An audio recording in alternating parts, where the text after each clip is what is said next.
IMF نے فوجی اور سرکاری افسران ملازمین سب کی جائیدادیں پبلک کرنے کا مطالبہ کر دیا ہے اور واضح کہا ہے کہ عوام کو ان کی جائیدادوں کی تفصیلات تک مکمل رسائی ہونی چاہیے۔ اندازہ لگائیں آپ کے جو مطالبے پاکستانی کرتے رہے اور کبھی ان کی جائیدادیں سامنے نہیں آئیں، اب IMF کے کہنے پر یہ جائیدادیں سامنے آئیں گی۔ ان میں آرمی افسران، ملازمین، حکومتی افسران، جوڈیشری افسران، ملازمین سب شامل ہیں۔ سرکاری افسران میں سب کی جائیدادیں جو ہیں وہ پبلک کرنے کا مطالبہ IMF نے کر دیا ہے، اور اگر ایسا نہ کیا گیا فروری 2025 تک، کیونکہ IMF نے فروری 2025 تک کی ڈیڈ لائن حکومت کو دے دی ہے، تو IMF کیا کر سکتا ہے یہ بھی آپ کے سامنے رکھتے ہیں۔ لیکن پہلے صابر شاکر نے اس پر کیا کہا، آپ یہ سنیں ذرا۔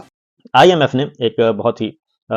کر دیا ہے، ایک دباؤ ڈال دیا ہے، اور انہوں نے کہا ہے کہ تمام سرکاری افسران کے اثاثوں کی معلومات رسائی آسان بنائی جائے اور سرکاری افسران کے غیر قانونی طریقے سے بڑھتے ہوئے اثاثوں کو روکا جائے۔ سرکاری افسران کے اثاثوں اور آمدن کے گوشواروں کو پبلک کیا جائے اور فروری 2025 تک تمام سرکاری افسران اور ارکان پارلیمنٹ کے اثاثے پبلک کرنے کے لیے قانون سازی کی جائے اور تمام سرکاری افسران کے اثاثے پبلک کرنے کے لیے FBR کو ڈیجیٹلائز کیا جائے۔ یہ IMF کی شرط آئی ہے، اور آپ کو پتہ ہے سرکاری ملازمین میں سول ملٹری دونوں آتے ہیں، جوڈیشری بھی آتی ہے، اور سب کے سب اس میں آتے ہیں، اور ارکان پارلیمان کو علیحدہ سے انہوں نے کہا ہوا ہے، انہوں نے کہا کہ تمام اثاثے ظاہر کیے جائیں۔ تو یہ آپ کو معلوم ہے کہ FBR کو کہا کہ اس کو ڈیجیٹلائز کیا جائے۔ تو یہ آپ کو پتہ ہے کہ جنرل باجوہ کی فیملی کے جو اثاثے ہیں وہ منظر عام پہ آئے، پھر ایک اور صاحب کے منظر عام پہ آئے، تو FBR کے نادرا کے ملازمین کو ہی نوکریوں سے برطرف کر دیا گیا، اور شاہد اسلم جو جرنلسٹ تھے ان کو پھر اٹھا لیا گیا تھا، FIA نے اٹھایا، اب وہ امریکہ میں ہیں، اور انہوں نے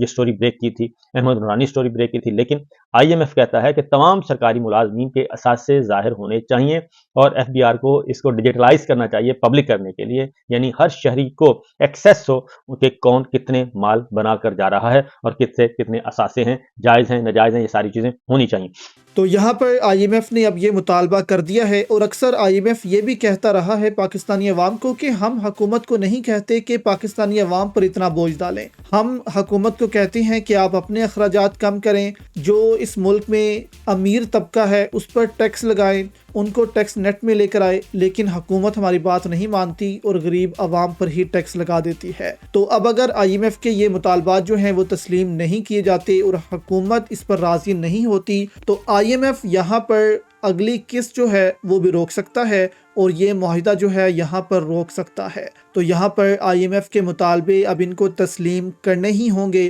لیکن دیکھنا یہ ہے کہ کیا یہ اس کے لیے وقت مانگتے ہیں، یا پھر فروری 2025 تک سارا ڈیٹا جو ہے وہ عوام کے سامنے بھی آئے گا، IMF کے سامنے بھی آئے گا کہ پاکستانی اشرافیہ جو ہے وہ ملک کا کتنا پیسہ خود رکھتا ہے اور کتنا عوام پر لگاتا ہے۔